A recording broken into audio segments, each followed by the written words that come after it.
Have you had a full couple days? Are you exhausted? Ready to rock? Awesome. How many of you have been with me before at some venue, someplace? Wow. How many have never been to anything that I've done? I'm curious. Fresh meat. I love that. Thank you for being here. I travel all over the world. I go to about 14, 15 countries a year. About every 3 or 4 days, I'm on a plane or a helicopter or something going somewhere or on stage. So I pick the places I want to go because life is too short to do things you don't enjoy. And I'm here not because you guys just invited me. I'm here because this is where I want to come. I actually lived in the Gold Coast for a period of time. I love Australia. And I think many of you, when you're around something all the time, you take it a little bit for granted. And as an outsider coming in, one of the beautiful things about your culture that you probably maybe lost track of, I'm sure you intellectualize it, but you know how your children, if they start growing and they want you to measure them, and like 2 days later they want you to measure them again, I think I've grown. Who's got some kids knows what I'm talking about here, right? When you're a kid, everything's new. You can watch the same Disney film 52 times and it's really cool. Parents are like, oh my God, do I have to see this a second time? There's a law that destroys the quality of most people's life. It's called the law of familiarity. If you get around anything enough, you tend to take it just a little bit for granted. And one of the things I want to do here, I want to deliver for you times 10 of what you expect. I know you expect a lot. But one thing that I hope that you'll leave here out of this day with is a focus not only on how to achieve more, that's quite frankly pretty easy, but how to truly enjoy more, which most of you think is easy. And most of you are not enjoying to the maximum level. And I'm here to tell you, if you don't enjoy this moment today, if you can't find ecstasy here, you're going to be in deep trouble someplace else. There's 7 billion people on the planet. They all wish they lived in frickin' Australia, right? You guys just don't realize what it's really like. I mean, it's the most livable city in the world. You guys are sports fanatics. You got an energy that's completely different than anywhere else. Is it true? You guys are more oriented towards betting than any place on earth. Every Australian I know wants to bet me about something. I don't know what the deal is. I bet you. I saw a statistic the other day that you have 20% of the poker machines in the world, even though you're 0.3% of the world population. What is this about? But what you have that's most beautiful to me, and the reason I'm glad to be here, and I thank you for inviting me, is mateship. You have a culture that many of you don't really realize how great it is because you're like a fish in water. And this idea that we're all mates at some level that you guys take a little bit for granted is something I don't. And I think it's just incredibly beautiful. And I hope today, by the time we're done, you're not just inspired and you don't just have some great strategies to be more effective and to achieve what you want. But my real goal today is for your life to change in this day. Now, I can't do it by myself. I can deliver and I can step up and do all the work in calisthenics and then I get the muscle. But if you'll play with me full out today, I have some simple distinctions that are not rocket science. Did you ever notice that common sense is not too common? It's like, to me, I like to take things that are so complex and make them simple because I found that complexity is the enemy of execution. The more complex you try to make something, the harder it is to get yourself to execute. How many of you in this room came here because you have a business and you want to grow it? I'm curious. How many came for that reason? Wonderful. How many of you came here, you don't own a business, but you'd like to start one? I'm curious. Who's in that mode? Okay. How many of you came here because you want to just improve your life? It had nothing to do with business, something you want to change. All right, a little test so I get a sense of what to deliver for you. How many of you came here because you want to, let's say, transform the economic side of your life? You want to grow your financial side massively. Okay. How many came because you want to change a relationship? You want to enhance it, you want to bring more passion to it, or you want to create one? How many are in that mode? I'm curious. Awesome. How many came here because there's something you just want to change? You're tired of it, you want to make a shift in some aspect of your life? You guys are raising your hand for everything, you greedy bastards, you. What the? All this and you give me a little 3 hours? What the hell is this? Well, let me just tell you, I think we can find a way to touch all these things. My biggest challenge is that the shortest seminar I normally do is 50 hours, 50, not exaggerated, in a weekend. And the reason is I'm not into pump up. I'm not into just enthusiasm. I do believe in energy, and we're going to create that here if you're up for it, because without energy, you're not going to follow through on anything. You can attend everything you've heard here, and I'm sure you've learned from some great speakers, but the vast majority of people will never apply it. That's why I'm here. Because knowledge is not power. Knowledge is potential power. Knowledge is trumped every day by execution. And if you really want to change your life, you can't let the learning you have here lead to knowledge or become an idiot. You got to let your learning lead to action, and then you can become wealthy financially, mentally, emotionally, spiritually, and everything else. So that's going to be my focus with you here. And part of why I'm able to talk about this is because this is my 39th year doing this. I started when I was 3, obviously. And I mean, 39 years, it blows my mind, in 100 countries. And when you're around people in 100 countries and you're seeing this much diversity, at this point in my life, nothing surprises me because every culture is different in the world, all the countries I work in, but we all have the same human needs. And so I hope I don't make any faux pas. I've been coming here for 25 years, so I think I probably won't make too many of them while I'm here. But I hope you know they won't be out of disrespect. But I really give a damn more than culture. I care more about the individual. I care about what you can do with your life and why you came here. For you to be the kind of person that parted with 2 days of your life and came here and invested in yourself, that makes you one of the few who do versus the many who talk. But if that few that do is going to grow into real success at the level you desire and deserve, the next level, whatever that next level is for you, I'm sure many of you are already very successful, but you came because you want more. How many came because you want more of something here? Say, I. Well, if that's true, then we just got to look at what are the fundamentals that make that happen. And a little background, how I came to be here in this 39-year journey is because I've been obsessed with a question for most of my life, and the question really is, what makes the difference in people's lives? Why do some people perform so poorly consistently even though they have every advantage? And why are there some people that perform at the highest level have every disadvantage? And why are there some people that achieve everything they dreamed of and they're miserable? How many know somebody that has every reason to be grateful for their life and they're not? They're frustrated, they're pissed off, they're worried. How many know somebody like this? Say, I. It's chronic. It's chronic in the world. And to me, that's failure.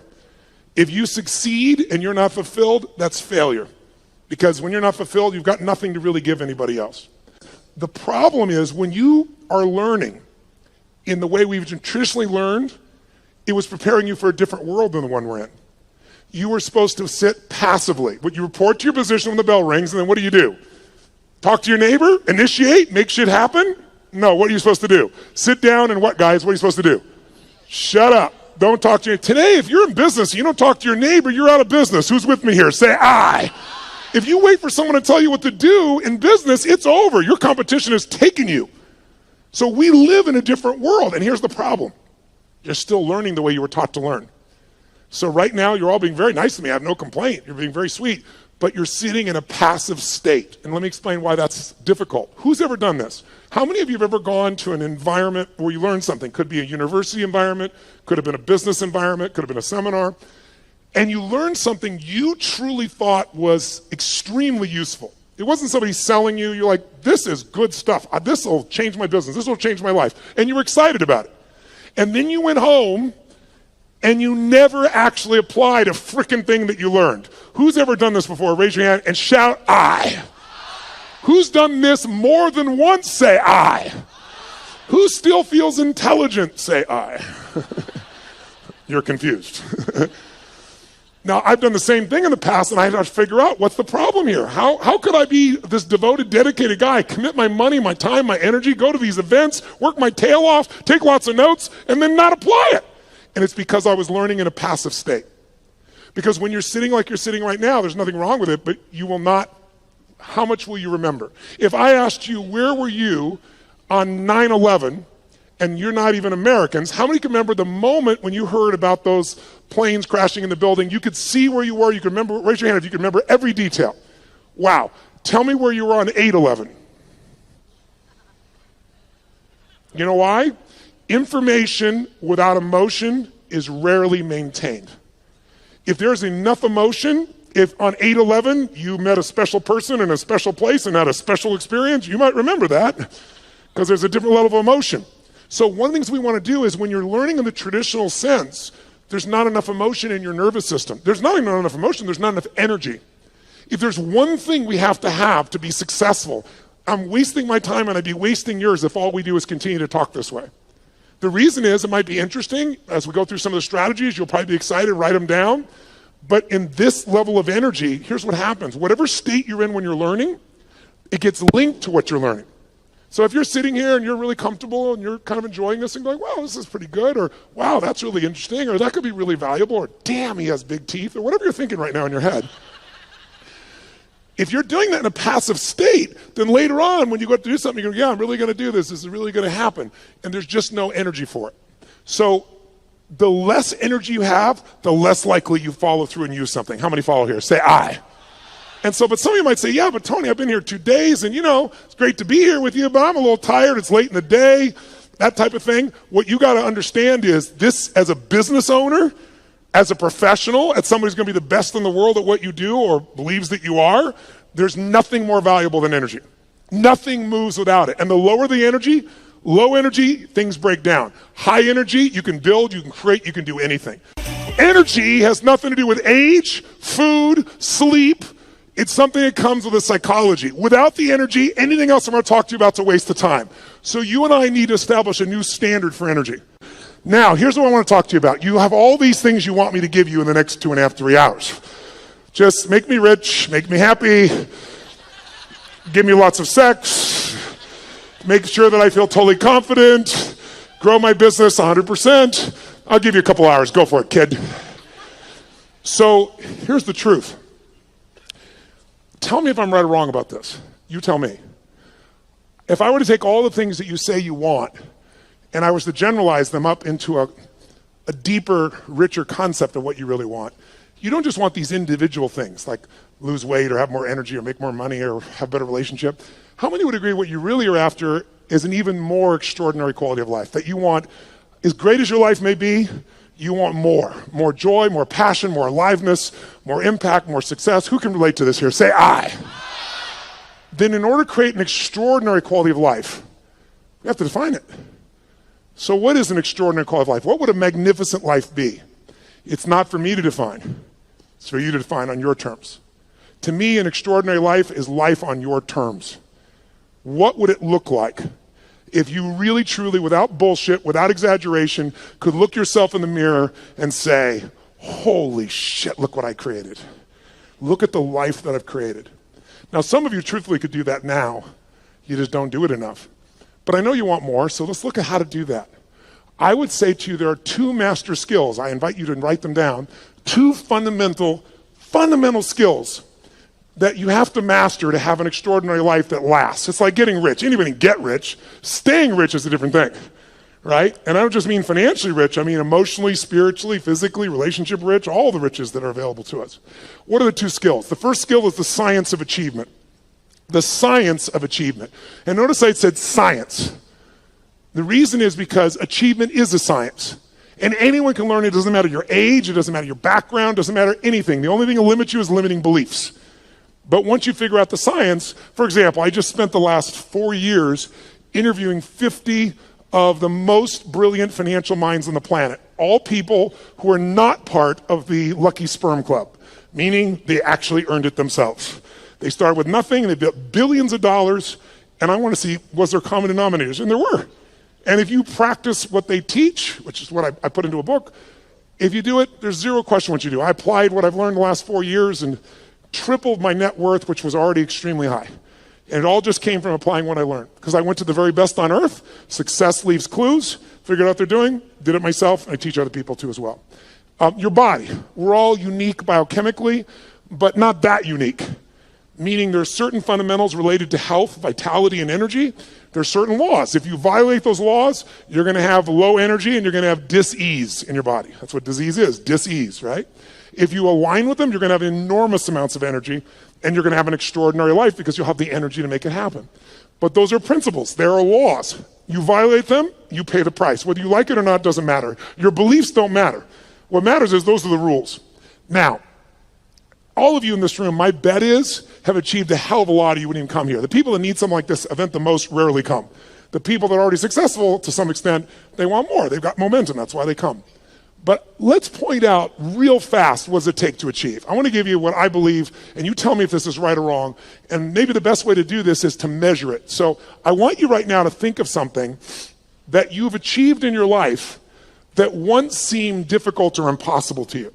Something that once seemed like it was a pipe dream, like it would be impossible, but today it's in your life.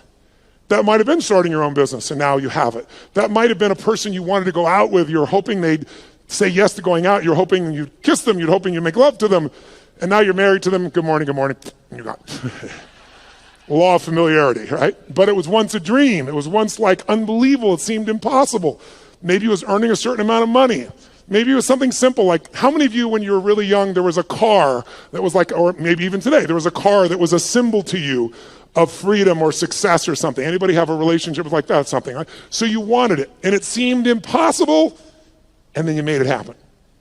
How many can think of something right now that once was impossible, and it's in your life today, solid, you made it happen? Let me see your hands. Say, I. Then here's what I found. The best way to figure out how to duplicate success is to study how you've already done it. So think of that situation that once seemed impossible. It's now in your life. When it was impossible, what made it go from impossible to your life? Think about it. Well, what did you do to take this thing that seemed impossible and now it's in your life? But I would argue to you that there's 3 fundamental steps that everybody goes through at a minimum. If you took something once seemed impossible, it's there. And if we recognize what they are, you can go back to it and you know it works because you've done it before. And you can apply it to anything. And I've applied it most of my life. And by simplifying it, whenever I really want to achieve something, I come back to these 3 steps and I make it happen. So the first step is, tell me if this is true for you. You became obsessed by it. This thing you wanted, you didn't just want it, your hunger for it got stronger. Your desire for it got stronger. He's smiling, yes. Was it him? Good, I like that. Lucky man, right? But you had this hunger, you had this desire, but it's a hunger and a desire that wouldn't go away. People always ask me, one of the most common questions I'll get asked by people in the media is, Tony, is there a common trait? Because, I coach all these multi-billionaires now at this point in my life. So I've got guys that have now become, I've coached them, but they're now my friends. So people, like, to give you an idea, Mark Benioff, who started Salesforce.com from zero, and they're going to do this year $8 billion. And he did it right out of one of my seminars. Came up and told me, you convinced me, I'm leaving my company, I'm going to start this business, I'm going to apply the principles you taught. He said, it's called Salesforce.com, I'm leaving Oracle, we're going to do $100 million. He thought that was big. Now they're doing $8 billion. But I'm coaching these people. Or to give you an idea, Sir Richard Branson. Richard's a good friend of mine, 400 companies he has. And you say, what do these people have in common? A Steve Forbes, what do they all have in common? What they have in common is hunger. A hunger that doesn't go away. Most people are hungry because things are uncomfortable, they don't like how it is, and they go to try to fix it, or they lose weight to get in a bikini for a month or whatever it is, but the hunger doesn't last. The people that are most successful on the face of the earth, I think intelligence is one of the most valuable things a human being can have and develop. But how many of you know somebody who's incredibly smart and can't fight their way out of a paper bag, right? So intelligence is not enough. What's going to make you maximize your ability is hunger. A hunger that doesn't go away. So in the area where you achieved, your hunger was sustained. You got hungry, you got desirous, but you didn't let it go. How many can relate to this when you think about this item, this situation? You were hungry, you were driven, and you wouldn't let it go. How many can relate to this? Say, I. And because you had that hunger, what did it do? It gave you the drive to do something, which is the second step. Once that hunger is strong enough, it'll pour you into action. So step 2 is you got to take massive what? Write down massive action is the cure-all. We all know it, but we forget it. People say, I don't know what to do. Here's what you do. Try anything. I don't know where to start. Throw up a rock, wherever it lands, start there. The next person goes by, go, I need to talk to you. You're the first person after the rock. Whatever it takes, you can get them going.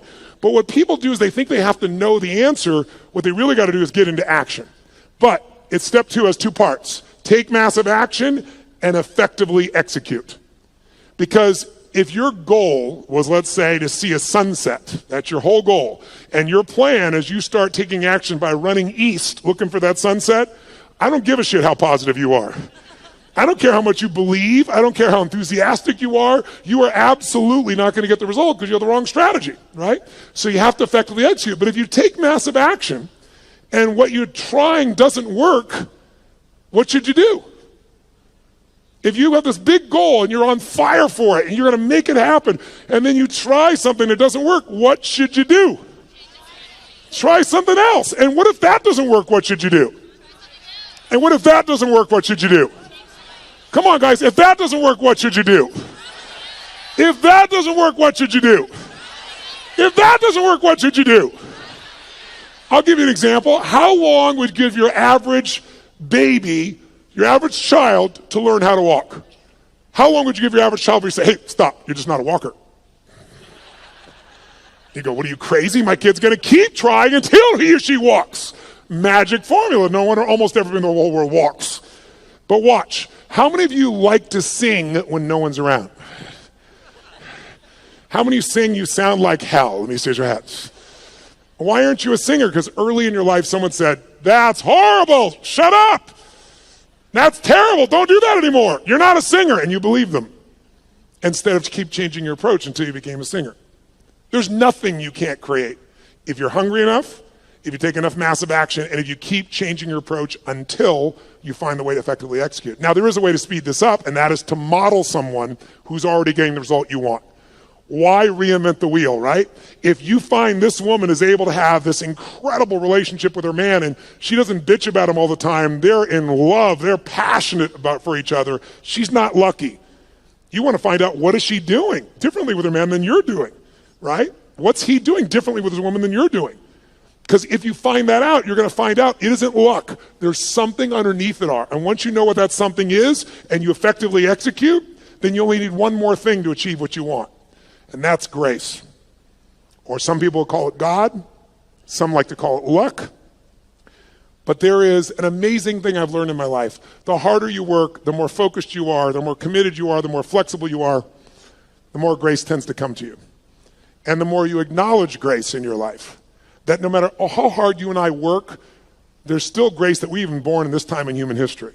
I mean, there wasn't a better time in your life or any lifetime to be an entrepreneur than there is today. There's more resources available at your fingertips, it's in your pocket, for God's sakes, than ever existed in the history of the world. And it's going to change every aspect of your life, and you want to be ready to take advantage of that. But it's really hard to take advantage of things when you're busy not noticing all the grace that already exists. I found when you acknowledge it's there. Who can align with this? Who's ever felt that sense of guidance or grace in your life? Pretty beautiful. So to achieve, that's really all it takes. How many of you did these 3 steps? How many of you became obsessed about this thing you wanted and wouldn't let it go, and your energy built and your desire built, and then you took massive action, and you didn't know what the hell you're doing, but you've maybe changed enough times till you figured it out, and some grace came to you and it worked it out? Who's done this before? Say I. Then I'm here to tell you, whatever's not in your life today that you want, go back to those 3 steps. As basic as that is, that's all it takes. And we make it so much more complex in our minds. And that's why most people don't achieve. They get fearful because they make it bigger than it is. And you can speed it all up by doing what I've done throughout my life. Go find someone who is the best in the world at what they're doing and suck out of their brain whatever they know. But there's a second key lesson. Because how many of you have ever done this? How many of you have ever achieved a goal that you worked your tail off to get to, and then you achieved the goal and your brain said, is this all there is?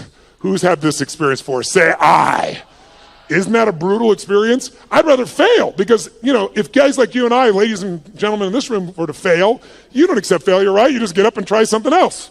So failure is actually better because you could still succeed. When you succeed and you're not happy, now you're what I call technically screwed.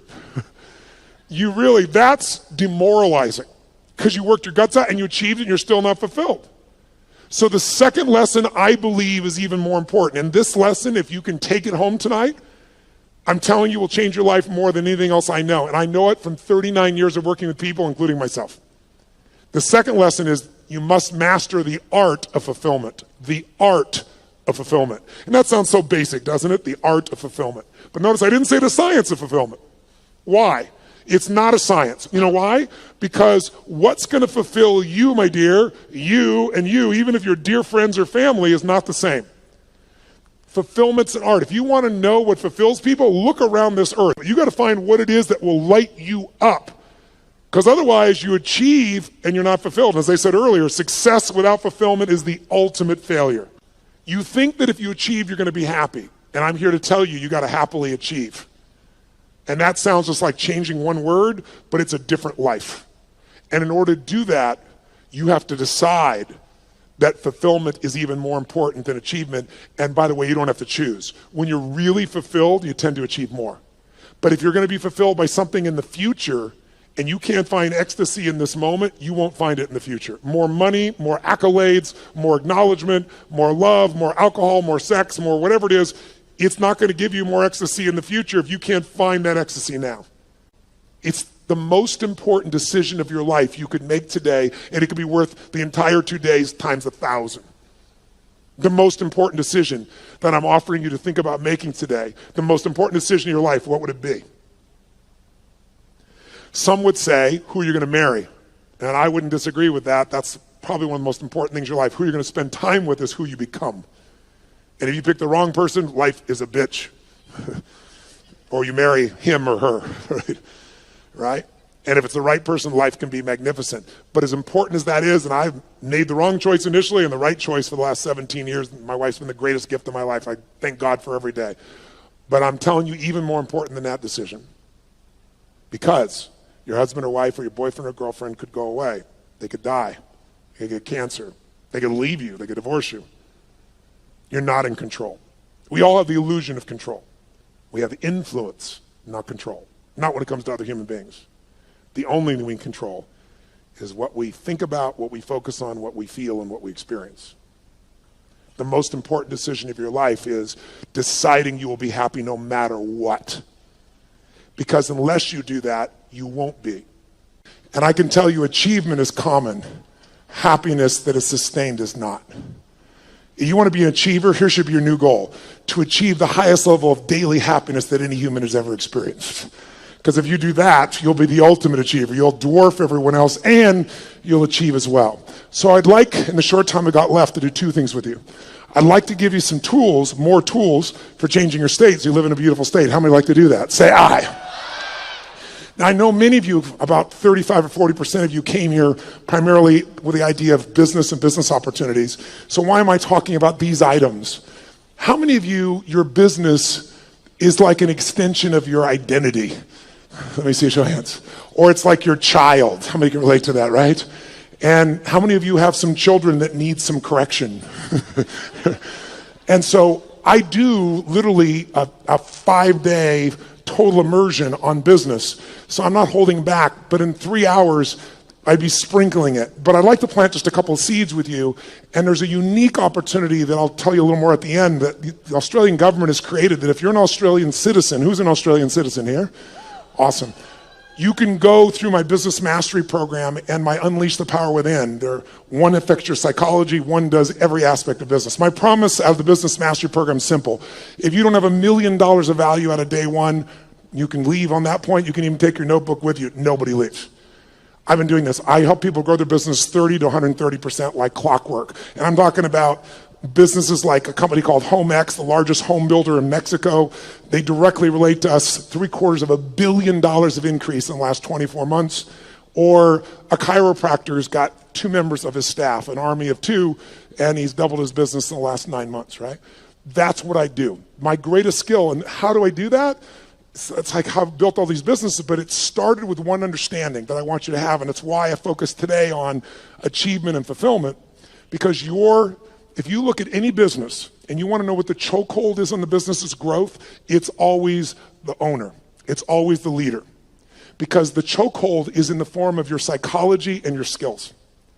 And I would say to you, jot it down, 80% of success in business is psychology and 20% is mechanics. Now, don't get me wrong. I'm a big believer in strategies because I know one strategy can save you a decade of pain. One strategy can make you $1 million. But if you have the strategy, how many have had lots of strategies in the past and then not followed through? Who's done this before? Say aye. That's why your psychology is the most important part. So I'll give you the details at the end, but I want to plant the seed with you. If you want to grow your business, you've got to grow. There is no business that's going to grow dynamically and consistently and give you huge levels of financial and emotional and spiritual rewards without you growing. But you have to have a way to do it that's disciplined, that gives you both the psychological change, but also the skill change. Some people do have a great psychology, but they know how to make a great product or service, but they're terrible at marketing. And today, by the way, does the best product win in the world we live in today? Yes or no? No. Which product wins? The best marketed product wins. Now, long term, the best product and the best marketing wins. That would be in the past Apple. I say the past because they're slipping a bit, because they've stopped innovating at the same level they used to. But the bottom line is if you have incredible product or service and you have incredible marketing, you're going to win. But we live in a world with shitty products. Who's ever seen someone who's a product far inferior to your own product or service, and they're making more business than you are? Let me see your hands here. Say I. Today, is it easier to market or harder? Which one? Which one? It's easier and it's cheaper, but it's less effective. The reason is 15 years ago, I don't know what the numbers are in Australia, but I know what they are in the UK, I know what they are in Germany, France, and the US, and it's identical numbers. About 15 years ago, it would be 16 years ago now, they did the study, and they found that it took, on average, 4 exposures to a product on average before someone then took action, on average. Does anybody know what it is today, meaning as of last year? 16. 16 exposures on average before someone responds. So today, it's really hard to succeed if you're in a situation where you're trying to market, and what are you going to compare to? Today, people have gigantic budgets. That's why you've seen all these small businesses disappear and more big businesses show up. And how are you supposed to compete with that? The answer is you can, but you have to use a totally different tack. You can't use traditional advertising. You're going to have to learn to master what I teach, which is how do you become the expert in the field so that people come to you because they want to understand what you know about it. Where people seek you out, you don't advertise for them. Because whatever advertising you have, if you're a small business, it's going to be very hard for you to compete with that. And that is for every kind of product you can imagine today, isn't it true? So a lot of people get down and out. It's just because they don't understand. It is so easy in the world we live in today to develop a level of expertise where your marketing is not marketing, it's adding value. If there's one way to become wealthy in business, there's only one way to stay wealthy. Find a way to do more for others than who? Than who? Than anyone else. If you find a way to add more value than anyone else in your category, you will completely dominate that marketplace. And if you keep doing it and you keep innovating and you keep growing, you can go from a tiny little business where everyone else dominated you to where you're the dominant force. And I'm only one example of that. And I can show anyone how to do that process. But you're going to have to commit yourself to the study.